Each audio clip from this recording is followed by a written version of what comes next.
안녕하세요.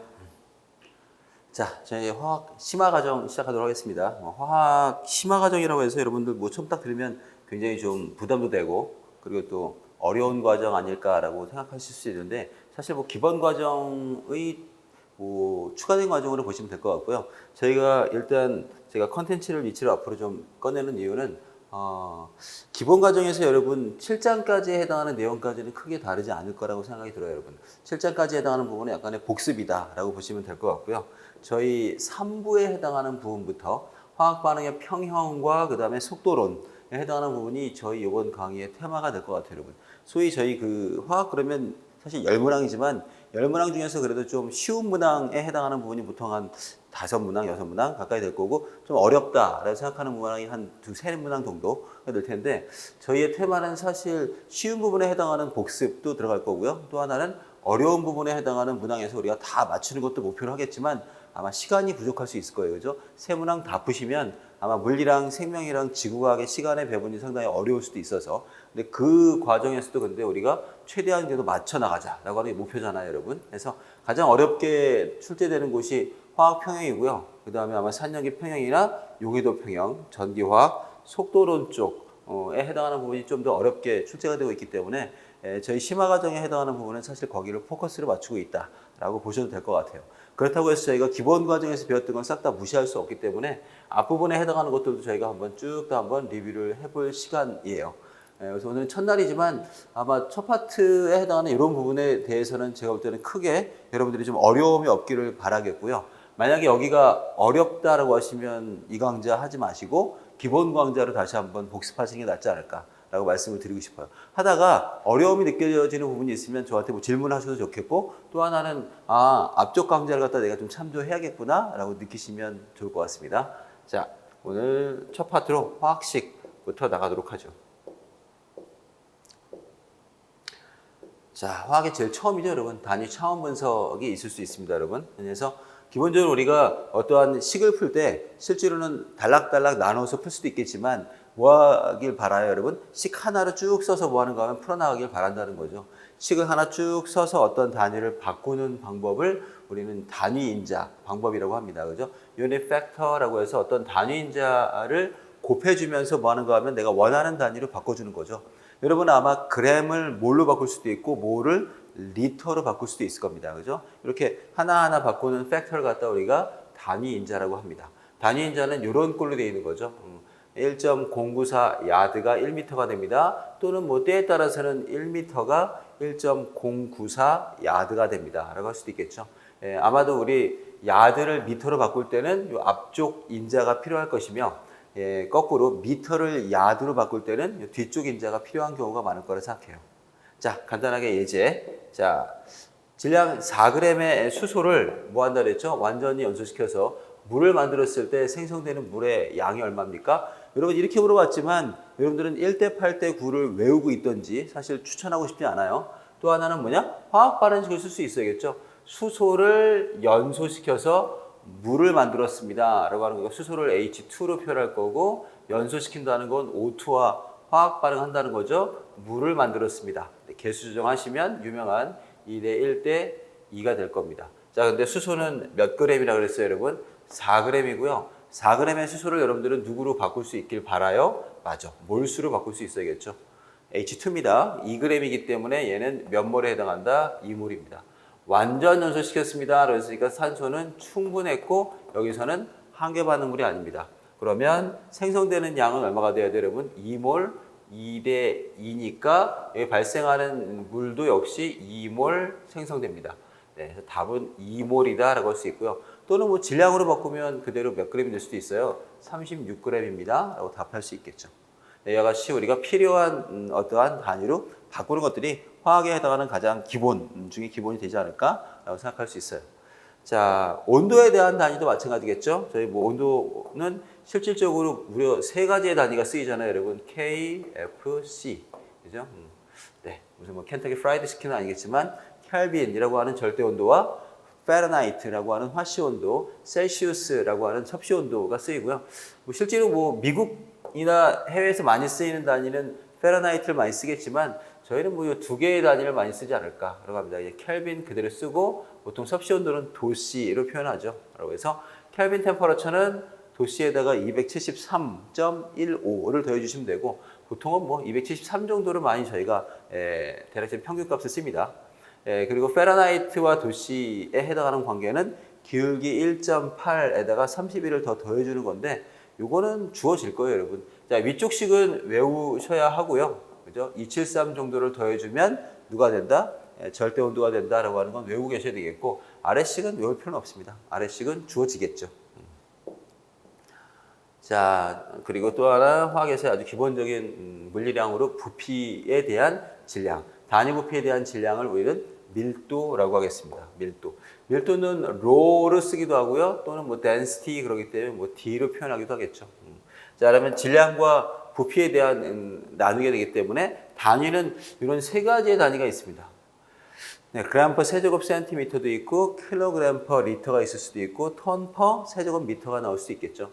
자, 물의 밀도는 외우시길 바랄게요, 여러분. 1입니다. 1g 퍼 세제곱 센티미터. 또는 이렇게 쓰기도 하겠죠. 밀리리터로 표현하기도 할 거예요, 여러분. 자, 근데 이게 분모, 분자가 전부 몇 배씩 됐어요, 여러분? 그램이 킬로그램으로 1000배 됐고, 세제곱 센티미터 리터로도 다시 1000배가 됐습니다.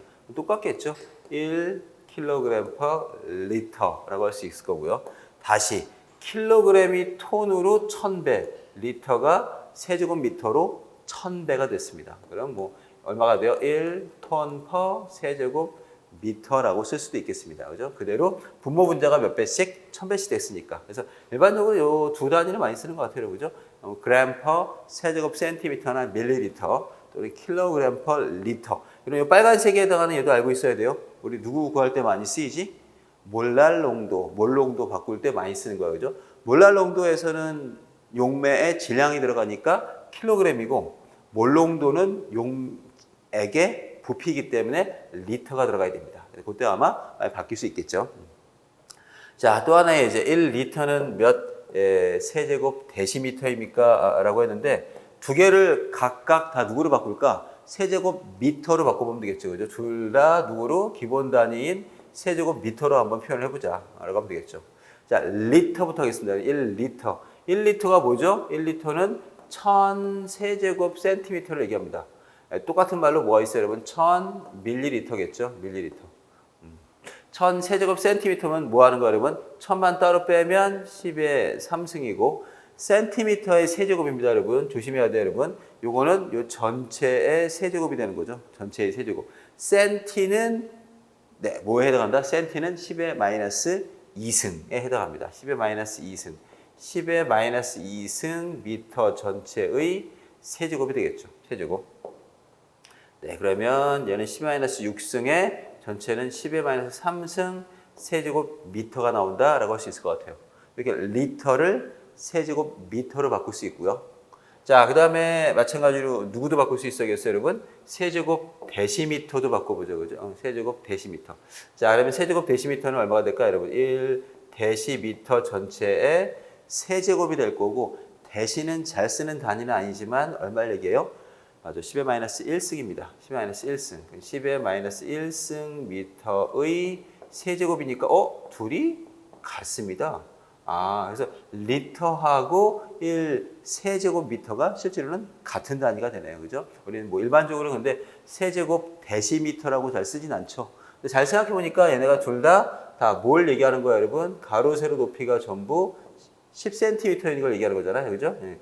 요거가 전부 다 10을 얘기하는 거죠. 10. 그죠? 여기가 아니라 높이에 해당하는 부분까지도 10에 해당하는 부분이니까. 그죠? 이렇게 전부 다 이것도 10cm, 10cm, 10cm 세 개가 다 돼 있으면 1리터가 되잖아요. 1리터는 근데 10cm가 그대로 뭐하고 똑같아요? 1 데시미터하고 똑같아요. 센티가 10의 마이너스 1승, 데시는 10의 마이너스 1승이 됩니다. 자, 다시 센티는 10의 마이너스 2승, 대시는 10의 마이너스 1승이 되죠. 라고 하기 때문에 결국은 똑같겠다. 이게 대시가 여러분, 난 잘 몰랐었는데 뭐 큰 관계 없습니다, 여러분. 주어지면 풀 수 있으면 되는 거죠. 대시라고 하는 단위는 그렇게 크게 잘 쓰이는 단위는 아닌데 이렇게 소개할 때 가끔씩 등장하기도 합니다. 네, 이와 같이 뭐 할 수 있어야 돼요? 내가 필요한 단위로 바꾸는 게 화학에 대한 가장 기본인데 사실 여기가 또 어렵다고 하시는 분도 많을 것 같아요, 여러분. 정확하게 우리가 공식에 대한 이해가 돼 있어야 다른 단위로 변환할 수 있겠습니다.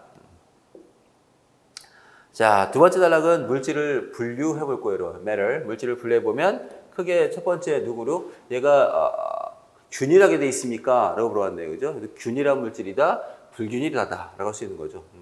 균일한 물질을 갖다 다시 뭐 하는가 하면 물리적 방법으로 분리할 수 있겠습니까? 라고 하는 건데 사실 불균일한 물질은 다시 예를 들어 상을 분리해서 상을 분리해서 균일 물질로 바꿀 수 있네요. 그죠? 예, 바꿔주면 균일 물질을 다시 분리해 봅니다. 분리한다는 건 무슨 방법으로? 물리적 방법으로 분리해 보는 거죠. 물리적 방법으로 분리가 되면 이를 갖다 우리는 균일 혼합물이라고 하죠. 그죠? 균일 혼합물. 라고 할 거고, 분리가 되지 않아요, 여러분? 그럼 얘는 갖다 우리 뭐야? substance. 하나의 뭐야? 어떤 뭐죠? 순물질이 되는 거죠. 순물질.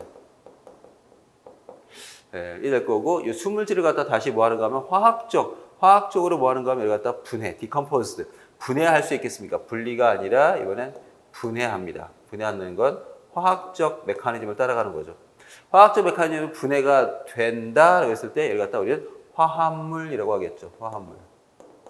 컴파운드라고 할 수 있을 거고요. 분해가 되지 않아요? 엘리먼트. 이거는 호돈소 물질이 되겠습니다. 원소구나라고 할 수 있겠네요.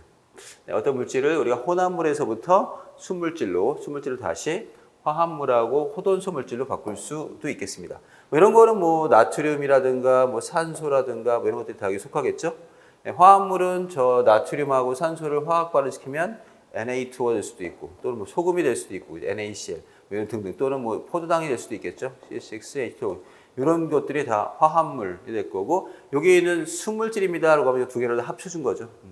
균일 혼합물이면 이제 뭐가 돼요? 용액하고 거의 유사한 용어가 됩니다. 소금물 또는 설탕물 이런 것들이 전부 다 용액으로 될 수 있겠죠. 자, 이 원자들까지 분리됐을 때 우리가 이 원자 존재에 대한 증거들을 좀 보게 되면 보통 법칙으로 한 3가지 정도가 나오네요. 3가지. 질량 보존 법칙이라고 하는 누가 얘기한 거야? 라부아제죠. 라부아제가 얘기했던 화학 반응 전후의 질량은 바뀌지 않는다라고 하는 유명한 법칙이고요. 또 하나는 프루스트가 얘기한 일정 성분비 법칙. 네, 화합물을 이루고 있는 원소들은 일정한 질량 비대로 결합합니다. 라고 하는 걸 얘기하는 거죠. 자, 예를 들어서 누구하고 수소하고 산소가 결합하여 누굴 만들어요? 물을 만들죠. 자, 만약에 얘가 8g인데 얘도 8g이래요. 물은 몇 g 생길까요? 물은 맞아요. 9g 생깁니다. 왜 그런가 하면 수소는 그 중에 1g만 반응해서 7g이 남아있거든. 7g 남아있으니까 이쪽에는 뭐 하는가 하면 7g의 수소는 남아있는 거죠. 이랬을 때 좌우변의 질량이 똑같다. 8g 더하기 8g이나 9g 더하기 7g이나 똑같다? 오케이. 이게 바로 무슨 법칙이에요? 질량 보존 법칙이라고 할 거고 얘들이 양변에서 쓰이는 것들은 얘는 1g이 쓰였지만 얘는 8g이 다 쓰였다. 1대 8까지가 바로 누가 되나? 일정 성분비 법칙이라고 할 수 있습니다. 한편 이 법칙들에 대해서 우리가 왜 이런 것들이 성립합니까? 라고 하는 걸 알려주신 분은 돌턴입니다. 돌턴은 이 법칙을 알아내다 보니까 누구도 화학 반응식 하나 더 넣어야 돼요, 여러분. 수소랑 산소로 만들어도 좋고 아무튼 과산화수소라고 하는 어떤 화합물이 하나 더 생긴다면 과산화수소가 생긴다면 이 두 물질에 대한 경험이죠. 물은 H2O고 과산화수소는 H2O2라서 어떤 한 성분의 일정한 질량에 대해서 수소가 똑같이 2g씩 돼 있을 때 산소의 질량비는 1대 2가 됩니다. 라고 하는 것도 알아내었죠. 그 법칙을 배수비례 법칙이라고 합니다. 배수비례 법칙. 자, 서로 일련의 어떤 화합물들을 이렇게 몇 가지 만들어줄 때 한 원소에 대해서 다른 원소들은 일정한 아주 간단한 정수비가 있다라고 하는 걸 우리 배수비례 법칙이라고 하죠. 네, 이제 이번은 지금 얘기한 게 답니다, 여러분. 질량 보존 법칙, 일정 성분 법칙을 다 성립할 수 있겠고요. 자, 두 번째는 배수비례 법칙도 한번 얘기해 본 거네. 암모니아를 생성하며 하이드라진을 생성한다라고 했죠. 화학 반응식 그것도 써보겠습니다. 질소 N2 더하기 H2가 누가 돼요? NH3를 만들 수도 있고 하이드라진은 N2H4거든요. N2H4를 만들 수도 있어요. 자, 위에 거 개수는 3대 2고요. 아래쪽의 개수는 누가 되나요? N2 더하기 H2니까 그냥 2 곱하면 되겠네요. 그죠? 2 해줘서 N2H4가 된다라고 할 수 있겠죠. 이게 다. 자, 이랬을 때에 해당하는 얘들의 배수비례 법칙을 성립하시오라고 했으니까 네, 화합물량 따로 빼면 되겠죠, 여러분? 질소. 질소의 일정 질량에 대해서. 질소의 질량이 설 때 똑같지가 않죠, 그죠? 예. 둘 다 2로 맞추죠. 이거 2가 되면 얘는 6인 셈이죠. N2H6로 볼 수 있겠네. 질소의 질량이 일정할 때 결합한 수소의 질량은 6대 4가 됩니다. 얼마? 3대 2다. 이런 식으로 배수비례 법칙을 성립할 수 있겠습니다. 물론 거꾸로 수소의 질량이 일정할 때 수소 3하고 4니까 12로 맞출 수 있겠죠? 그럼 질소의 질량비는 이거의 거꾸로 2대 3이다 라고 할 수도 있겠죠. 그죠? 2대 3. 이와 같이 뭐 하는가? 한 원소의 질량이 일정할 때 나머지 원소의 질량비도 성립한 일정한 간단한 어떤 정수비가 있다 라고 하는 게 누가 돼요? 배수비례 법칙이 됩니다. 자, 이와 같이 누가 먼저 나온다고 했죠, 여러분? 항상 법칙이 먼저 나옵니다. 그죠? 어떠한 법칙이 먼저 나와 있고 법칙에 대해서 해석한 게 바로 누가 되나, 여러분? 이론이다 라고 할 수 있는 거죠. 선행되는 거는 법칙이고 법칙에 대해서 설명을 해주는 거죠. 이 법칙이 왜 이게 되는 거야? 라고 하는 걸 알려준 걸 갖다 우리는 이론이라고 하겠습니다. 법칙들은 오히려 잘 틀리지 않지만 이론들은 계속적으로 수정될 수 있겠죠. 자, 위에 있는 요 세 가지의 법칙을 잘 설명해 준 게 유명한 돌턴의 원자설이 되겠죠. 원자설. 네, 19세기가 거의 출발할 때쯤 돼서 돌턴은 이렇게 한 4가지 정도의 가설을 발표합니다. 네, 각 원소는 원자로 이루어져 있다라고 하는 거죠. 그죠? 원소는 원자로 이루어져 있다. 원소라고 하는 어떤 성분에 대한 개념이 알게인으로 되어 있다라고 하는 걸 알려준 거고요. 주어진 원소의 원자는 모두 같다. 같은 원소는 같은 원자로 되어 있다. 물론 다른 원소는 다른 원자로 되어 있겠죠. 자, 원자는 변하지 않는다. 생성, 소멸, 변화되지 않는다라고 하는 것들이죠. 그죠? 자, 그다음에 원자들이 재편성되는 게 바로 화학 반응이다라고 하는 걸 발표합니다. 물론 우리는 뭐 한 중고등학교쯤에서 이걸 배우면서 각각 뭐가 수정돼야 돼요 이런 걸 배운 적도 있을 텐데 지금 뭐 수정은 다 중요하지 않고요. 물론 여기 다 수정돼야 됩니다, 여러분. 그죠? 모든 것들이 다 수정돼야 되는 거로 가야 되기 때문에 그 당시에서는 이 위에 있는 법칙을 설명하기 위한 충분한 가설이었다라고 할 수 있을 것 같아요. 그죠? 네. 원자가 뭐 쪼개진다는 것도 유명할 것이고 원자가 뭐예요, 여러분? 서로 동위원소가 존재하기 때문에 다른 어떤 질량을 가질 수도 있겠고 요즘의 원소는 원소가 생성되기도 하죠. 핵 생성, 핵 소멸, 핵 변환 되기도 합니다. 그리고 원자들이 재편성되는 건 맞는데 일정한 비율대로 딱딱 결합할 수도 있겠지만 뭐 우리 지구과학 보면 알잖아요. 그죠? 고용체라고 해서 어떤가, 여러분? 어떤 비율이죠. 산화철을 저희가 정확한 어떤 수식으로 쓸 수가 없을 수도 있어요, 여러분. 그죠? 산화철은 FeO에서 Fe2O3까지의 어떤 뭐 약간 연속된 어떤 물질로 볼 수도 있어서 정확한 어떤 비율대로 안 갈 수도 있다는 건 요즘에 와서 살살 수정이 되긴 해야 합니다. 네. 자, 돌턴에 해당하는 원자설이 사실 이 위에 있는 법칙을 잘 담아냈지만 그 뒤로 발견된 어떠한 법칙에 대해서, 맞아요, 부피에 대한 법칙에 대해서는 상당히 좀 아쉬웠어요. 그죠? 대표 법칙이 바로 기체 반응 법칙이죠. 기체와 기체가 반응해서 또 다른 기체를 만들 때 얘들은 일정한 부피비가 있다라고 하는 거죠. 그죠? 수소와 산소가 반응해서 수증기를 만들 때 정확히 2대 1대 2라는 거죠. 암모니아를 만들 때, 일산화질소를 만들 때도 1대 1대 2와 같은 일정한 어떠한 비율대로 부피비가 존재한다 라고 하는데, 아쉽게도 돌턴은 실제로 수소와 산소의 반응을 아마 이렇게 표현했을걸요. H 더하기 O. 물론 이런 기호가 아니라 그림으로 그랬지만 거의 그냥 원자로서 어떤 걸 표현했던 방식이었어요, 여러분. 그 당시에는 아직 누구를 받을 만한 뭐랄까 체계가 안 돼 있었다. 분자에 대한 걸 받을 수가 없었죠. 자, 하지만 그 분자에 대한 뛰어남을 주신 분은 이탈리아에 있던 아보가드로입니다. 아보가드로는 자신의 이름이 들어간 이 가설, 그죠? 기체는 원자로 존재하는 게 아니라 누구로 존재해? 오케이, 분자로 존재한다. 원자와 원자가 결합하여 분자로 존재할 수 있다. 수소를 H로 쓰지 말고 H2, 오존을 O로 쓰지 말고 O3, 황을 S로 쓰지 말고 뭐 S8, 뭐 등등등, 그죠? 플로렌 그러면 뭐 탄소가 몇 개나 있어요, 여러분? 12개. 이런 식으로 뭐 하는가 하면 딱딱딱 어떤 원자들의 조합으로 분자를 이룬다. 물론 분자는 이런 호돈소 물질도 있겠지만 얘들과 같이 결합된 화합물로 존재할 수도 있겠죠. 이런 것들을 전부 우리는 분자라고 할 수 있습니다. 물론 후대에 가서 보니까 굳이 원자가 결합하지 않고 홀로 존재하는 분자들도 있네라고 하는 게 뒤늦게 발견되긴 했어요. 이렇게 누구예요, 여러분? 단원자 분자도 있습니다. 단원자 분자. 그래서 유명한 18조 원소죠. 18조 원소는 그냥 아예 홀로 노는 어떤 분자가 되기도 해요. 자, 그리고 기체 분자는 똑같은 온도와 압력에서 같은 부피에 같은 입자수를 포함한다라고 하는 자신의 이름이 들어간 아주 유명한 법칙을 하나 더 개발하죠. 이걸 아보가드로 법칙이라고도 합니다. 그래서 부피와 몰수는 비례합니다라고 할 수도 있다는 거죠. 자, 역시 위에 있는 법칙들을 설명하기 위해서 아보가드로는 분자설을 꺼냈다라고 할 수 있겠네요. 자, 질소 3리터와 수소 3리터를 반응시켜서 암모니아를 만들면 어느 기체가 얼마나 남겠습니까? 질소를 우리는 N2라고 표현할 수 있겠죠? 수소를 H2, 암모니아를 NH3. 개수 맞추면 N 2개, H는 무려 6개. 3리터하고 3리터를 집어넣었으니까 누가 한계 반응물입니까? 한계 반응을 찾는 법 뭐야, 여러분? 개수분의 몰수 비교합니다. 그죠? 개수분의 몰수 비교. 개수는 이상적인 양을 얘기하는 거고 몰수는 현재 들어간 양이죠. 개수분의 몰수가 더 작은 물질이 한계 반응물이 됩니다. 이 한계 반응물이다.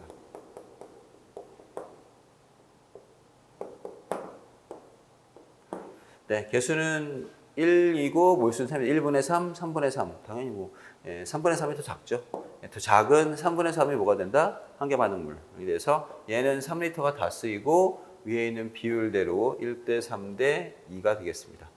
자, 그러면 생성물은 여기 2리터 생길 거고 한계 반응물 2 생기겠네요. 그죠? 오케이. 그러면 누가 남아요? 오케이. 질소가 2리터가 남습니다. 한편 생성되는 암모니아는 역시 2리터가 생성됩니다. 라고 할 수 있겠네요. 그죠?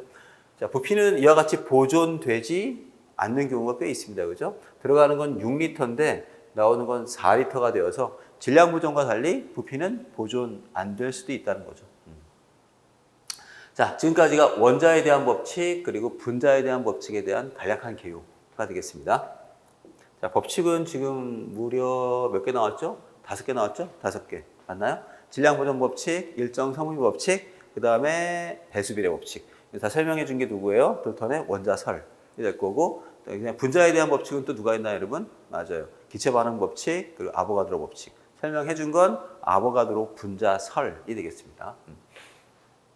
자, 이 원자의 실질적인 물리적 구조는 돌턴의 어떤 책 이후로 100년이 지나네, 100년. 100년쯤 지나서 이제 톰슨이라고 하는 뛰어난 영국의 학자에 의해서 하나씩 벗겨지기 시작하죠. 자, 음극선 실험을 통해서 뭐 하는가 하면 드디어 전자를 발견합니다. 음극선을 여러분 이렇게 음극과 양극, 여기다 양극 구멍 뚫어 놓고 이 안에 공기를 싹 빼면 여기서 이쪽으로 흘러가는 광선을 얘기할 수 있는 거죠. 이쪽에서 이쪽으로 누가 생긴다? 빔이 하나 생겨요. 그 빔이 여기 구멍을 통과하겠죠. 쫙 뻗는 광선이 생길 텐데 거기에다 대놓고 여러분이 이렇게 플러스 극과 마이너스 극에 누구를 가하면 전기장을 가하면 전기장이 어느 쪽으로 휘어요? 플러스 극 쪽으로 휘어나가는 거죠. 이렇게 쭉 휘었죠. 플러스 쪽으로 휘었어요. 얘는 아마 당연히 뭘 띄고 있다? 마이너스를 띄고 있다라고 하는 걸 알 수 있을 거고요. 거기다가 추가로 이번에는 누굴 넣는가 하면 N극, S극을 직각으로 자기장을 걸었어요. 네, 이거 여러분 우리 사실 물리시험에서 했어요, 여러분. FBI라고 해서 그죠? 힘을 얘기하는 거죠. 힘을 이번엔 위쪽으로 힘을 주게 되면 이렇게 휘든 애가 점점 이 자기장이 세질수록 위로 올라오죠. 올라오다가 쫙 직진할 때까지 해당하는 요 거리를 측정해 준 거죠. 측정해 주면 요 물질이 입자인 건 당연하고 요 입자에 누굴 알 수 있다? 비전하를 알 수 있습니다. 비전하. 아마 여러분은 시험 범위 내에 물리도 포함되어 있기 때문에 아마 물리에서 자세히 아마 했을 거라 생각해요. 질량에 대한 전하량비를 알 수 있는 거죠. 질량에 대한 전하량비를 알 수 있는 입자다라고 하는 것을 발표합니다. 이게 바로 전자에 대한 발견이다라고 할 수 있겠죠. 뭐 아쉽게도 톰슨 시대에는 이 전자의 질량과 전자의 전하량을 따로따로 구할 수는 없었는데 이거는 이제 미국에 있는 누구에 의해서 밀리컨에 의해서 기름방울 적화 실험이라고 하는 실험을 통해서 드디어 따로따로 구분할 수 있게 돼 있어요. 그죠? 전자의 질량을 따로 구했고 전자의 전하량도 따로 구했죠. 기름방울 뿌려서 이 수많은 기름방울이 여기 조그만 구멍을 통과하게 해놓고 기름방울 하나가 공중에 떠 있을 때 뭐 하는가 하면 얘가 받는 두 가지의 갈등 상황을 준 거죠. 그죠? 얘는 밑쪽으로 당연히 누가 있어야 돼요, 여러분? 아마 질량이 있겠죠. 질량이기 때문에 중력이 있을 거고, 그죠?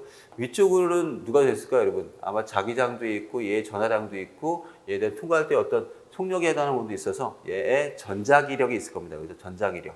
또는 뭐 BIL을 쓸 수 있어요. 이 두 가지 힘이 똑같다라고 하게 되면 그때는 각각에 해당하는 누구 구할 수 있어요? 전자의 전하량과 질량을 따로따로 구할 수 있었다라고 할 수 있겠습니다. 자, 뭐 뒤에 뭐 각각의 값들은 나올 테니까요. 사실 뭐 외울 필요도 없고 일단 간단한 역사들이죠. 자, 그리고 톰슨의 제자인 러더퍼드는 알파 입자 산란 실험을 자기가 한 건 아닌데 남들이 하는 걸 보고 남들은 그렇게 크게 깨우침이 없었는데 이분은 사실 하진 않았지만 거의 이걸 보고서 왜 되튀어나가지에 해당하는 뛰어난 발상을 하신 것 같아요. 그죠? 오케이. 요 금박지에다가 이걸 갖다 쏘였을 때 대부분 숭숭숭 통과하지만 아주 일부 애들이 이렇게 휘어나간다 라고 하는 걸 보고 분명히 뭐가 있을 것이다? 맞아요. 이 알파 입자가 어떤 입자로 되어 있습니까, 여러분? 알파 입자는 참고로 누구로 되어 있다? 헬륨 이가이온이죠. 헬륨 이가이온이기 때문에 얘는 두 개의 양성자와 두 개의 중성자로 되어 있는 거죠. 즉 플러스 차지를 갖고 있습니다. 그죠? 플러스 전하를 갖고 있는 애가 이렇게 튀어나간다면 분명히 중심에 플러스 전하가 꽉꽉 뭉쳐져 있는 원자 핵이 있을 수 있겠다라고 하는 걸 알아내죠. 원자 핵을 처음 발견하신 분이 바로 러더퍼드가 됩니다. 러더퍼드. 자, 러더퍼드의 발견 이후로 우리는 이와 같이 누구를 나눌 수 있어요, 여러분? 원자 핵과 전자를 나눌 수 있게 됐고 원자 핵을 잘 살펴보니까 수소에도 뭐 할까요, 여러분? 3종 세트가 있다는 게 알려져 있죠. 그래서 일반적인 수소가 있고 그리고 수소에 비해서 뭐 하는가 하면 2배 무거운 중수소 그리고 3중 수소도 있습니다. 수소의 원자 번호는 다 1번이지만 얘들에 해당하는 질량수가 1인 것과 2인 것과 3인 게 있는 거죠. 그래서 듀티리엄, 그 다음에 트리티움. 여기서 뭐 하는가 하면 몸무게가 1대 2대 3 정도에 해당하는 비율로 가는 거겠지. 예. 얘를 우리는 따로 듀티리움이라고 쓰기도 하고 얘를 따로 트리티움이라고 쓰기도 합니다. 트리티움. 이 표기법도 같이 알아두기를 바라겠습니다, 여러분. 얘는 양성자 하나, 중성자 하나, 양성자 하나에 중성자 2개.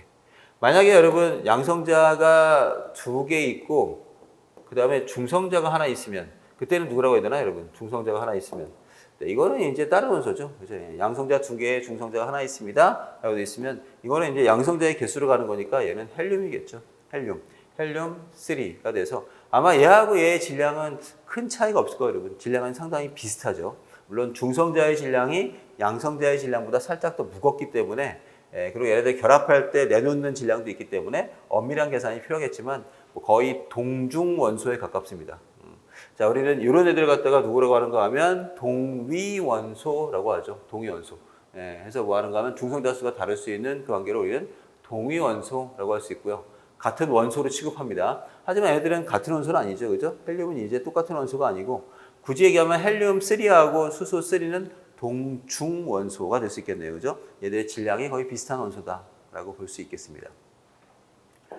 자, 물을 얼리면 일반적으로 어떻게 되나요, 여러분? 물을 얼리면 맞아요. 항상 보통 뭐 하는가 하면 물은 이와 같이 이 위에 뜹니다.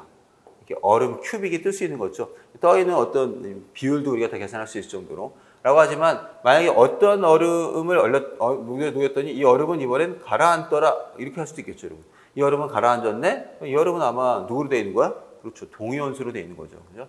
이 얼음은 그냥 일반적인 H2O 솔리드라고 한다면 이 얼음은 이제 D2O 솔리드일 수도 있는 거죠. D2O 솔리드. 물론 여기 채우고 있는 거는 일반적인 물이겠죠. H2O 리퀴드. 분자량이 둘 다 18이 되지만 얘는 분자량이 18이 아니죠. 그죠? D2니까 20이 되는 거죠. 분자량이 더 무거워져서 얘들의 부피에 해당하는 밀도에 해당하는 차이를 이기는 거죠. 이기면 그때에 해당하는 이 중수소 얼음은 물에서 가라앉을 수 있겠습니다. 자, 이렇게 애들의 질량을 재줄 수 있게 만들어진 기구를 우리는 질량 분석기라고 하죠. 질량 분석기. 네, 일반적으로 질량이 다른 두 원소를 출발시키면 네온 20하고 네온 22를 집어넣고 굉장히 강한 어떤 누구를 일렉트론 건 이용해서 뭐 하는 거 쪼이게 되면 지나가다가 이게 전부 다 이온화되죠. 이온화되어서 다 누가 되나 여러분? 네온도 1가이온이 되고 22자리도 1가이온 되겠죠. 그 지나간 양이온들이 전부요 이렇게 자기장을 걸어주면 휩니다. 휘었을 때 이렇게 파란색 쪽으로 휘어 들어오는 게 있는가 하면 저 노란색 쪽으로 휘어 들어오는 게 있는 거죠. 두 가지가 다른 얘기죠. 파란색 쪽으로 휘어 들어가는 게 더 가벼운 애죠. 가벼운 애가 더 빨리 휠 거고 무거운 애가 더 늦게 휘어서 여러 개의 슬릿을 갖다 놓으면 얘들의 질량비를 우리가 거의 정확히 파악해낼 수 있습니다. 이런 식으로 각 물질에 대한 질량을 파악해주는 기구를 우리는 질량 분석기라고 할 수 있습니다. 질량 분석기. 자, 결론적으로 우리는 전자는 9.1 곱하기 10의 마이너스 31승 킬로그램 정도로 알려져 있고 양성자랑 중성자는 사실 이 100분의 1이 아니라 1000분의 1 단위까지 가기에는 좀 갈릴 거예요, 여러분. 중성자가 조금 더 무겁죠. 하지만 여기서는 뭐 거의 유효숫자 내에서는 세 자리까지는 구분이 안 갈 것 같아요, 여러분. 거의 비슷한 질량이 돼서 얘들의 질량비는 대략 얼마 정도로 보죠, 여러분? 뭐 한 2000분의 1 대 1 대 1 정도로 봅니다. 그죠? 이것들이 얘들의 질량비가 될 거고 전하량은 실제로 다 값이 똑같죠. 전자는 마이너스 1.6 곱하기 10의 마이너스 19제곱 쿨롱이 될 거고 프로톤은 플러스 1.6 곱하기 10의 마이너스 19승 쿨롱이 돼서 우리는 얘를 기본 전하 2로 표시하죠. 기본 전하 2. 얘들은 1대 1대 빵이 됩니다. 그죠? 1대 1대 빵. 하나는 질량비, 또 하나는 얘들의 차지, 즉 전하량에 해당하는 비율이다 라고 볼 수 있겠습니다.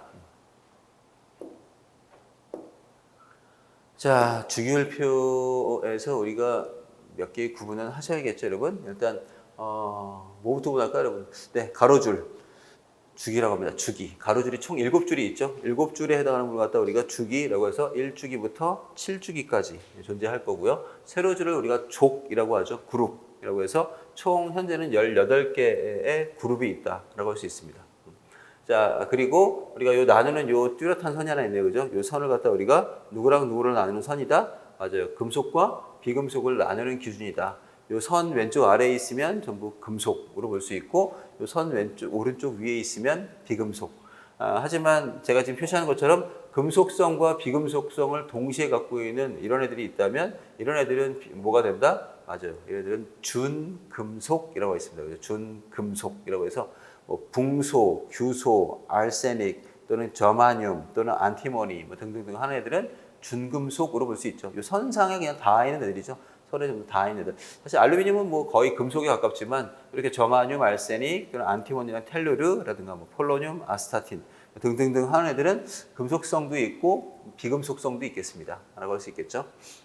자, 물질의 상태로 보면 금속이 대부분 고체로 되어 있기 때문에 얘들이 고체가 제일 많죠.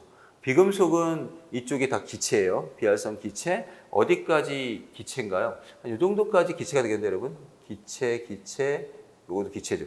이렇게 기체네요. 선을 나누면 여러분. 요 부분까지가 기체고 그러면 얘네들은 액체가 아니야 여러분. 얘들은 고체입니다. 고체. 아스타틴, 요 그냥 하나 딱 빠지네. 누구죠? 브로민이 액체죠. 브로민이 사이에 낀 액체라고 할 거고 유명한 여기 수은도 액체입니다. 그죠? 그래서 우리 액체는 딱 두 개 있죠. 금속 중에 수은이 액체고 비금속 중엔 브로민이 액체다라고 할 수 있습니다.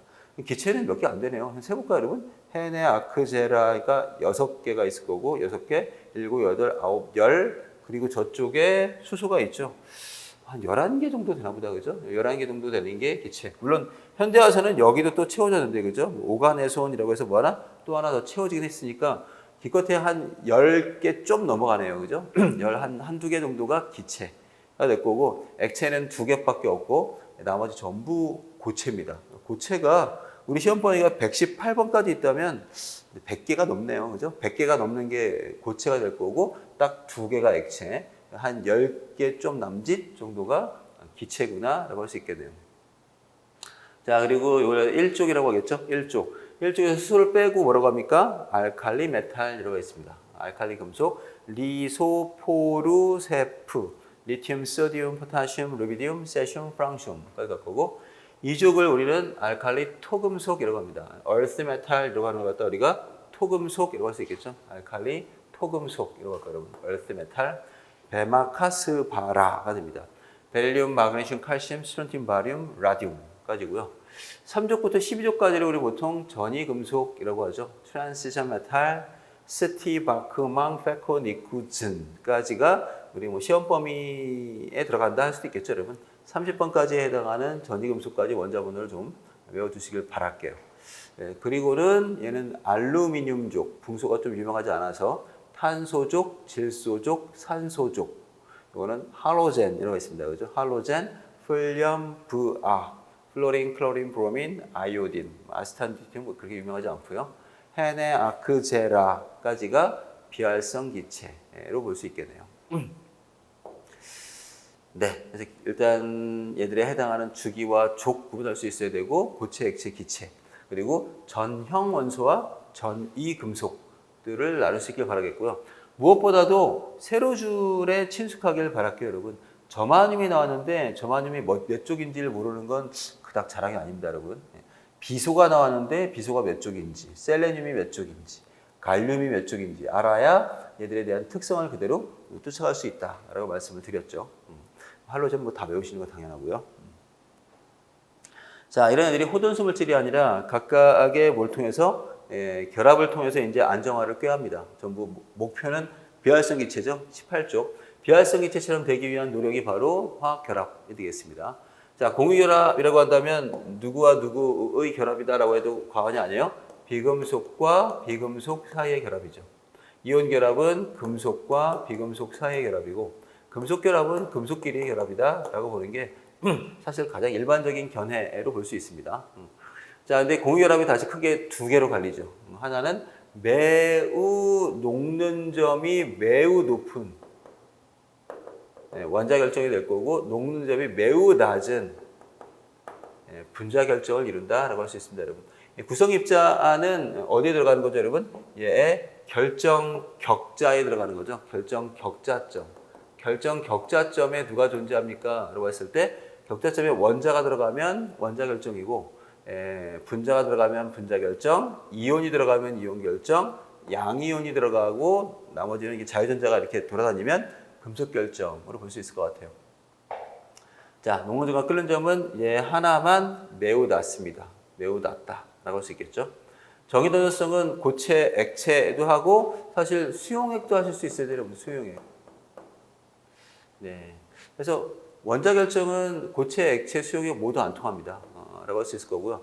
분자 결정도 고체, 액체, 수용액 모두 안 통합니다. 얘들을 구분하는 건 누구를 구분해야 돼요? 맞아요. 녹는 점과 끓는 점으로 구분하는 게 쉬울 것 같아요. 자, 이온 결정은 고체, 액체에서 통하기 시작하고 수용액에서도 통합니다. 금속 결정은 수용액이라고 하는 게 없죠. 사실 그죠? 소듐을 물에 녹일 수는 있겠지만 소듐 용액은 아니라 소듐이 물과 반응하는 거라서 용액으로 볼 수 없어요. 그래서 이런 데 동그라미가 들어갈 거고 각각의 예외가 좀 있겠습니다. 예외. 그죠? 누가 예외가 있죠? 원자 결정 중에서 통할 때가 있죠. 그죠? 통하는 거. 누가 통해요? 맞아요. 요거는 어떤 그래파이트 흑연이죠. 흑연, 카본 나노 튜브, 그죠? 카본 나노 튜브, 탄소 나노 튜브, 뭐 이런 것들이 뭐 하는가 하면 그래핀 이런 경우가 뭐 할까? 통할 수 있습니다. 누가 있으니까? 자유전자가 있으니까. 자, 분자 결정 중에서 수용액에서 통한 애들이 있네요. 그죠? 수용액. 통한 애들이 바로 누구다? 산이나 염기가 되겠습니다. 구체적인 예로 HCl 또는 뭐 암모니아 뭐 등등등 하는 애들은 네, 분자지만 물에 들어가서 뭐 할 수 있어요? 이온화할 수 있기 때문에 전류가 통할 수 있겠다 라고 할 수 있고요. 이온 결정 중에서 안 통하는 애들도 있죠. 이 안 통하는 애들은 참고로 누구예요? 암금. 대표적인 암금으로 우리는 뭐 염화은 같은 거 얘기할 수 있겠죠. 염화은은 물에 녹지 않습니다. 이런 것들은 약간씩의 예외로 속할 수 있겠다라고 할 수 있을 것 같아요. 네, 같이 나면 화학결합의 종류까지 나눌 수 있겠고요. 자, 이런 애들을 우리가 다 표기해야 되잖아요, 여러분. 표기하는 것들을 우리는 화학식이라고 하겠습니다. 자, 물질의 조성을 표현한 식인데 크게 식으로 세 가지가 있죠. 네, 실험식, 분자식, 시성식이 있습니다. 자, 실험식은 물질을 구성하고 있는 원소의 비율을 표현했습니다. 비율, 몇 대 몇 대 몇. 그래서 얘들은 당연히 뭐 하면 안 돼요, 여러분? 약분되면 안 돼요. 더 이상 약분되지 말아야 돼요. 약분을 다 끝난 거죠, 그죠? 예. 이미 약분이 끝났다라고 할 수 있어야 돼요. 다 깔끔하게. 분자식은 원소의 개수를 표현합니다. 당연히 약분될 수도 있고 안 될 수도 있어요. 자, 희성식은 얘들의 작용기를 포함합니다. 라고 하겠죠. 자, 이거 보고 누군지 알겠어요, 여러분? 일산화탄소, 이거 뭐야? 감탄사인가요? 물이죠. 물, 이산화탄소, 이건 또 누구지? 네, 뭐 직접 아시는 분도 있겠지만 포말데하이드가 될 수도 있고 또는 다른 물질이 될 수도 있을 것 같아요. 네, 이거는 염화, 소디움, 탄산, 칼슘으로 보입니다. 이런 물질은 직접적으로 알기가 좀 어렵네요. 자, 근데 밑으로 가서 다시 일산화탄소, 아, 이게 얘였어? 알겠네, 여러분. 과산화수 선행이죠. H2O2를 약분해서 H5를 표현할 수 있었고, 물, 이산화탄소, 이거 그대로 오네? 그대로 와도 포말데하이드인 걸 알면 좋겠고요. 또는 이런 애가 될 수도 있겠죠. 이건 이렇게 세 가지나 될 수 있겠네요. 그죠? 세 가지나 다 펼칠 수 있습니다. 이렇게 쓰면 아직은 모르겠지만 이거는 유명한 뭐 단당류죠. 사실 포도당뿐만 아니라 뭐 과당, 갈락토스, 뭐 프락토스 등등등 하는 것들이 전부 다 여기에 해당할 수 있을 거고요. 희성식은 얘들을 더 펼쳐서 써요, 여러분. CH3OH 메탄올. 아, 얘가 얘기했네, 여러분. C2H4O2를 쓰게 되면 얘는 아세트산입니다. 아세트산. 그런가 하면 얘를 이렇게 쓴 거네요, 그죠? 포말데하이드를 펼쳤으면 HCHO가 될 수도 있겠습니다. 그래서 내려갈수록 당연히 뭐 할까, 여러분? 정보가 더 많아지죠. 더 많은 정보를 갖다가 표현한 식들이 된다라고 할 수 있어요. 하지만 그렇다고 해서 무조건 아래쪽만 쓰는 게 아니죠, 그죠? 아예 누구는? 그럼요. 얘네들은 오로지 누구만 쓴다, 여러분? 이런 애들은 실험식만 사용합니다. 이런 애들은 분자로 존재하지 않죠. 분자로 존재하지 않기 때문에 이렇게 이온 결합 물질이 됐거나 또는 아예 통째로 금속, Na, Fe 이렇게 써버리면 이런 애들은 실험식만 존재합니다 라고 할 수 있어야 돼요. 실험식만 존재하는 애들이 있구나 라고 할 수도 있겠네요. 또는 하나만 더 들어갈까요, 여러분? 탄소나 규소 또는 SiO2와 같은 원자 결정도 역시 누구만 결정한다? 실험식으로만 쓴다 라고 할 수 있습니다. 앞서 나온 거죠. 원자 결정 또는 뭐 공유 결정 이라고 할 수 있겠죠. 그죠? 그래서 세 가지 결정은 전부 다 실험식만 씁니다. 다시요. 누구야? 이온 결정 또는 이온 결합 물질. 그다음에 금속 결정 또는 금속 결합 물질. 그다음에 공유 결정. 공유 결정 다른 말로 누구라고 한다고요? 원자 결정은 누구만 쓴다? 실험식만 사용합니다. 자, 밑에 있는 이런 이온식들은 여러분 뭐 다 쓸 수 있길 바라겠고요. 쭉 한번 제가 읽어드리고 넘어갈게요, 여러분. 아니면 앞에 기본 표현을 좀 참조하세요. Li 플러스 Na 플러스 K 플러스, 그죠? 그 다음에 Rb 플러스 Ag 플러스 Cu 플러스 NH4 플러스죠. 다원자 이온. 그 다음에 H 플러스 BeE 플러스 Mge 플러스 CaE 플러스 SRE 플러스 BaE 플러스 ZNE 플러스 FeE 플러스 PbE 플러스 CuE 플러스 그 다음에 철을 이렇게 두 종류가 있죠. 철 2가도 있고 3가 Fe3 플러스 알루미늄 Al3 플러스가 된다라고 할 수 있겠네요. 구리도 두 개 있죠. 구리도 그죠. 보통 뭐 2가도 있고 이같이 1가도 있습니다. 표현할 때 우리가 로마자로 1, 2로 나누어서 표현할 수 있겠죠. 자, 음이온도 마찬가지로 F- 그런가 하면 Cl-, Br-, I-, OH-, 이거 다 대문자입니다. NO3-, CH3COO-, MnO4-.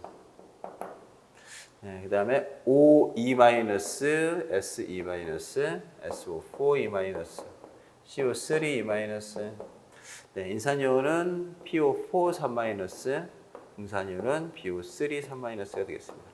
1가, 2가, 3가에 해당하는 것들을 갖다가 아주 쉽게 쭉 구분할 수 있길 바라겠고요. 자, 애들이 분자로 존재하게 되면 그때는 호돈소 물질도 있고 화합물도 있겠죠. 수소를 H2라고 쓸 거고 산소도 O2, 염소는 Cl2, 플로린은 F2, 질소 N2 쭉 가겠습니다. Br2, I2, O3 까지 호돈소 물질입니다. 헛원소 물질 될 거고 밑에 있는 애들은 화합물이네요. 화합물. 호돈소 물질과 화합물로 구분되니 물은 H2O, 과산화수는 H2O2, 암모니아 NH3, 염화수 HCl. 일산화탄소는 CO, 이산화탄소는 CO2라고 할 수 있겠습니다. 네, 산의 기본 형태는 전부 HA를 쓸 수 있겠죠. HA.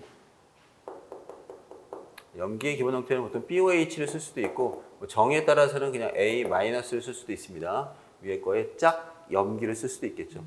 염산은 HCl로 표현할 수 있겠고요. 그 다음에 질산은 HNO3로 표현할 수 있겠고요. 그 다음에 황산 같은 경우는 이제는 H2SO4. 그리고 아세트산은 CH3COOH. 또는 뭐 거꾸로 써도 뭐 큰 관계는 없을 것 같아요, 여러분. 그래서 이렇게 써도 뭐 CH3CO2라고 쓴다든가 아니면 아예 분자식으로 써도 관계 없습니다. 네, 탄산은 H2CO3, 인산은 H3PO4라고 표현할 수 있습니다. 자, 한편 염기의 수산화나트륨은 NaOH라고 쓸 거고요. 수산화칼륨은 KOH.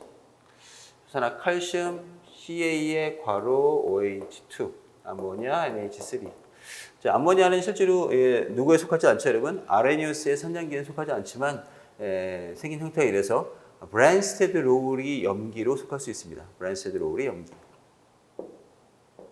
자, 얘들을 염으로 표현하시면 자, 질산 은 따로, 질산 따로, 그죠? 은을 먼저 쓰겠습니다. 은 이온은 Ag+, 질산 이온은 NO3-.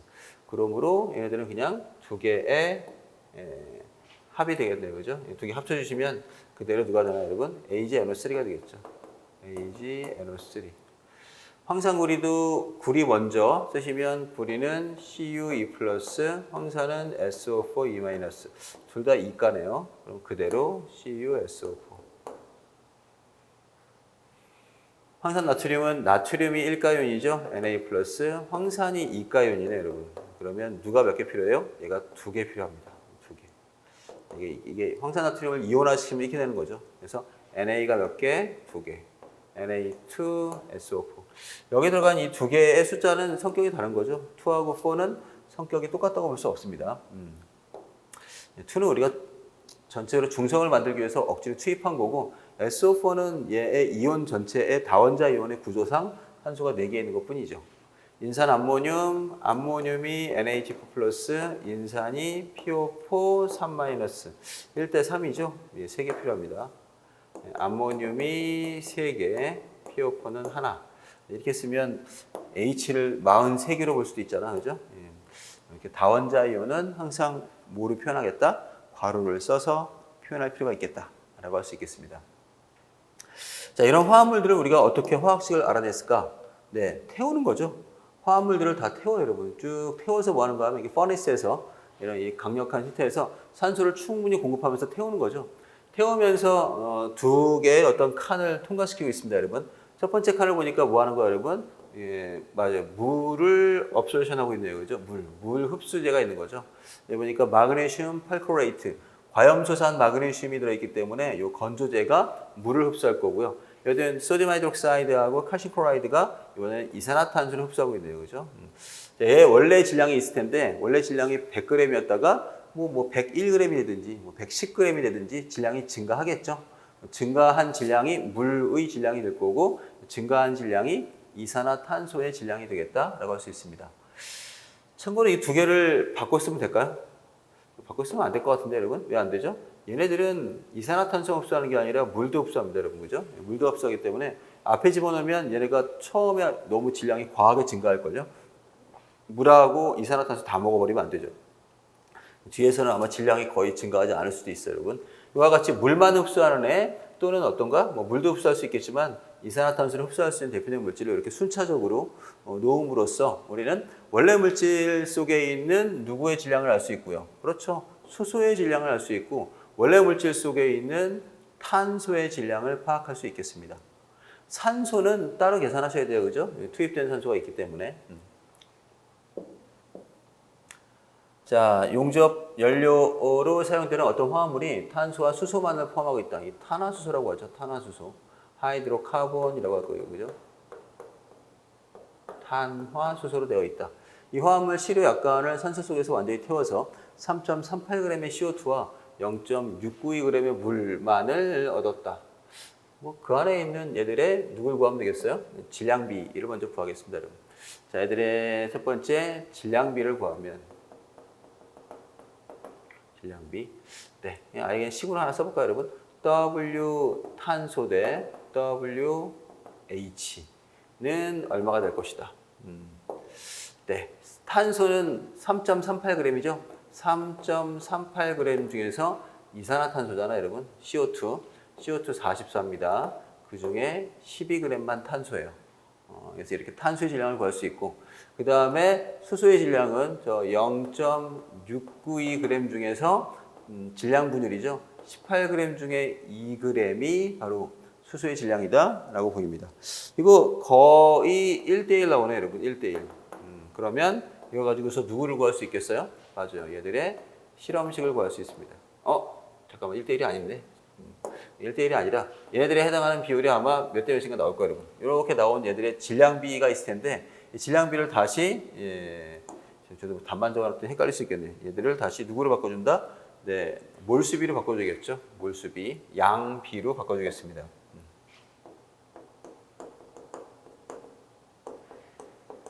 그럼 누가 될까요, 여러분? N, C 대 N, H가 되는 거죠. 몰수비. 자, 위에서 구한 저 WC, 이거 위에 구했겠죠? 를 나누기 얼마 해야 돼요? 여기 나누기 12를 할 거고. 네, 근데 위에서 구한 저 WH를 사실 나눌 게 없겠는데, 그죠? H는 몰 질량이 1이니까 나누기 1 하겠습니다. 자, 여기서 구한 탄소의 질량, 위에서 구한 수소의 질량이 있겠죠? 걔들을 각각 얘들의 원자량으로 나눠주면 되겠네요. 네, 제가 아까 썼던 1대1 정도가 나오는 것 같아요. 네, 그러면 그거로 우리는 누굴 구할 수 있겠다? 얘네들의 실험식을 구할 수 있습니다. 실험식은 CH구나 라고 할 수 있는 거죠. 참고로 C에 H로 되어 있는 물질이 없잖아요, 여러분. 그죠? 그럼 누굴까? 누구도 알고 있어야 돼요? 예, 분자량도 알고 있어야 얘들을 구할 수 있습니다. 그죠? 마지막으로 만약에 얘들의 누가 있으면 분자량이 주어진다면 분자량 얼마로 할까? CH가 13이죠. 13. 분자량이 26이다 라고 하는 게 나와 있으면 그럼 2배 하면 되겠죠. 그죠?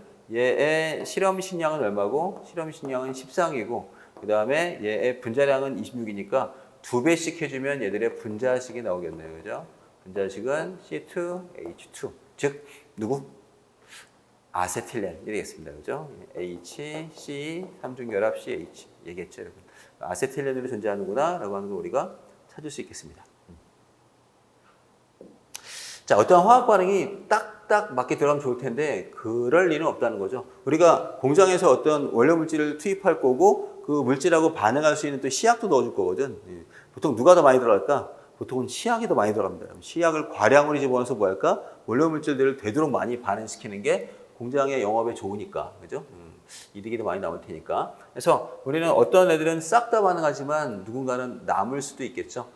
화학 반응할 때 정확하게 딱 다 반응하는 물질이 있다 그랬죠. 다 반응하는 물질을 우리 한계 반응물이라고 할 거고요. 리미팅 리에이전트 또는 리미팅 에이전트라고 할 거고 아마 화학 반응식에서 여러분 사라지지 않고 남는 물질을 우리는 과량이라고 하겠습니다. 그죠? 익세스하다라고 할 수 있겠죠.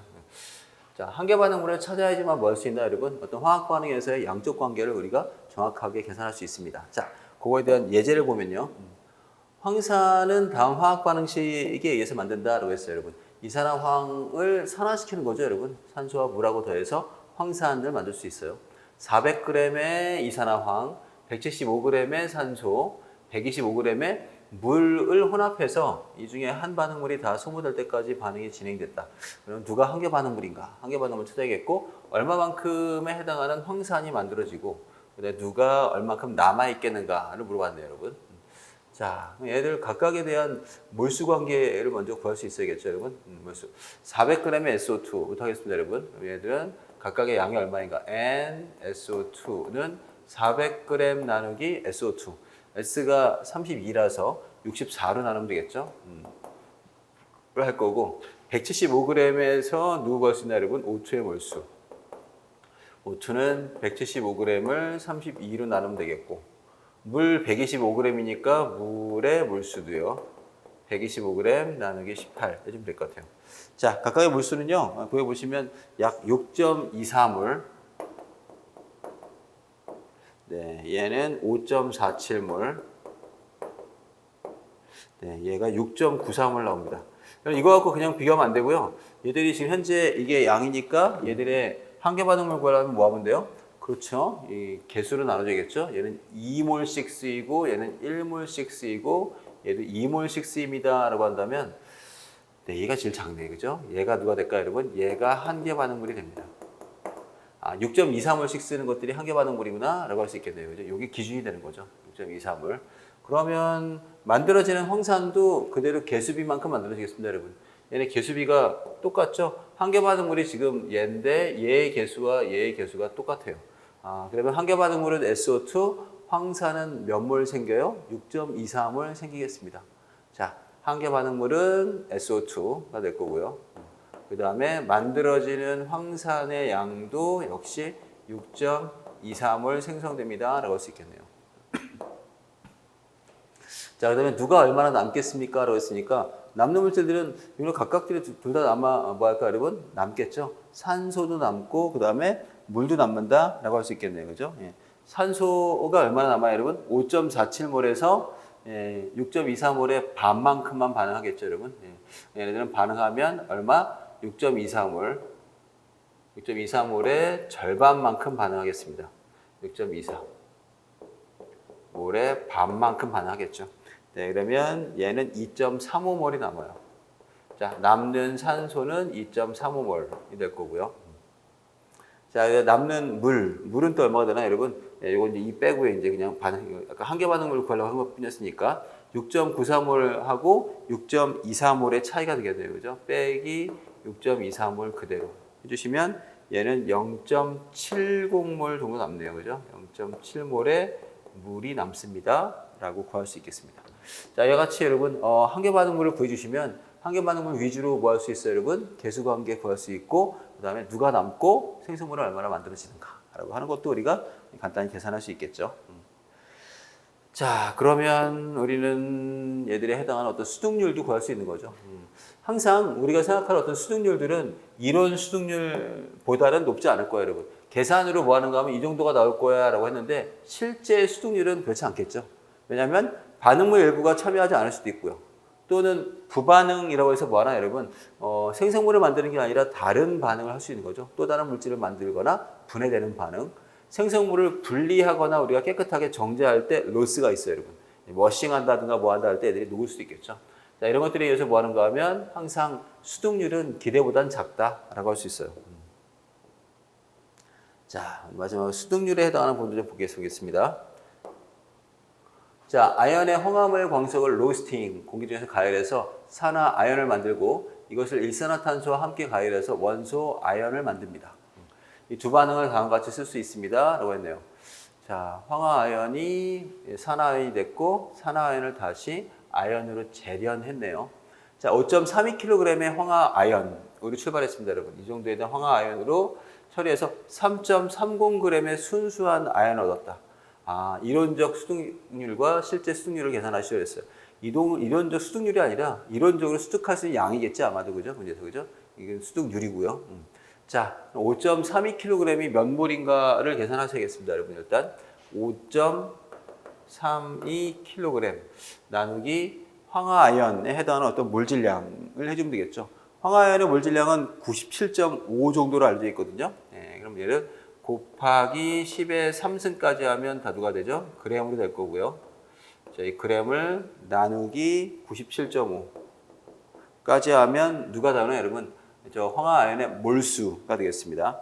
황화아연의 몰수에다가 그대로 얘네가 1대1에 대한 반응인데 여러분, 얘 1몰 들어가면 얘 1몰 생기고요. 다시 산화아연이 1몰 들어갔을 때 1몰 다 1이에요, 여러분. 여기다 뭐 굳이 곱할 필요 없겠네요. 그죠? 예. 이게 누구의 몰수고 황화아연의 몰수고 황화아연의 몰수는 그대로 누구의 몰수가 되나요? 아연의 몰수가 됩니다. 아연의 몰수. 이게 그러면 NZN이 되겠죠. ZN. 출발은 황화아연이었지만 황화아연의 몰수가 그대로 산화아연의 몰수가 되고 산화아연의 몰수는 아연의 몰수가 되겠네요. 네, 이렇게 해주셔서 몰수를 구할 수 있고요. 그 몰수에다가 또 뭐 해주면 될까요, 여러분? 곱하기 65.4까지 해주시면 얘가 아연의 몰질량이니까 여기 구한 거에다가 곱하기 65.4g 해주시면 이게 아연의 1몰 질량이 됩니다. 그러면 3,570g이 나온대요. 3,570g. 이게 바로 뭐가 되나 여러분? 이론적으로 얻을 수 있는 아연의 최대양인 거죠. 3.57kg을 요구했지만 나온 거는 3.3이네요. 나쁘지 않네요, 여러분. 비율이. 그죠? 이게 바로 수득률이 되겠습니다. 실제 수득률, 일드라고 하는 수득률은 얼마입니까? 라고 하면 계산상으로 얻어지는 3,570과 실제 얻어진 3,300의 비율이죠.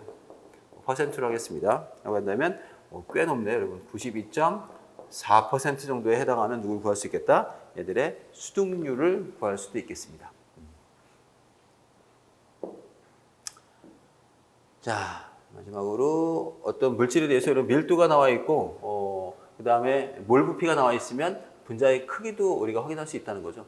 밀도는 보통 뭐가 되나? 부피분의 질량인데 1몰 부피분의 1몰 질량이라고 할 수도 있겠죠. VM은 몰 부피예요. 그리고 보통 22.4로도 많이 외우고 있는 거. 이 몰 부피는 그러면 밀도분의 몰 질량이 되는 거죠. 이항시키면.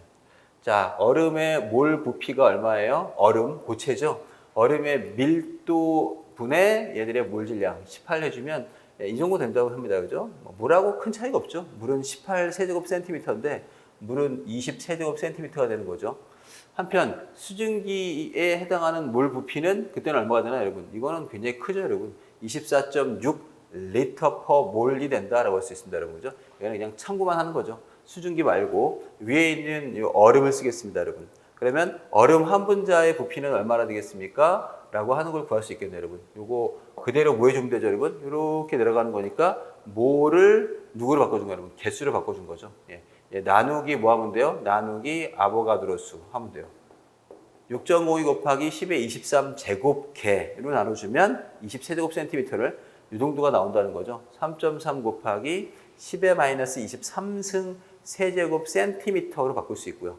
자, 그러면 요게 그냥 그대로 누구로 보면 돼요, 여러분? 부피니까 부피를 마치 누구로 봐서, 맞아요. 정육면체 정도로 봐서 가로, 세로, 높이를 다 곱한 게 부피야라고 한다면 얘를 다시 이렇게 바꿀 수 있겠습니다. 이번엔 얘를 몇 제곱하면 돼요? 이 전체의 3분의 1제곱 해주면 되겠죠. 얘들의 3분의 1승, 마이너스 8승이 됐네, 그죠? 요게 바로 누가 되나? 물 분자 한 개의 지름이 됩니다. 라고 할 수 있겠죠. 지름. 대략 3.2 옹스트롬 정도 단위가 나오기 때문에 상당히 좀 근접한 계산이 아닐까라고 할 수 있을 것 같아요, 여러분. 센티미터, 10-8승 센티미터가 옹스트롬하고 똑같습니다. 라고 해서.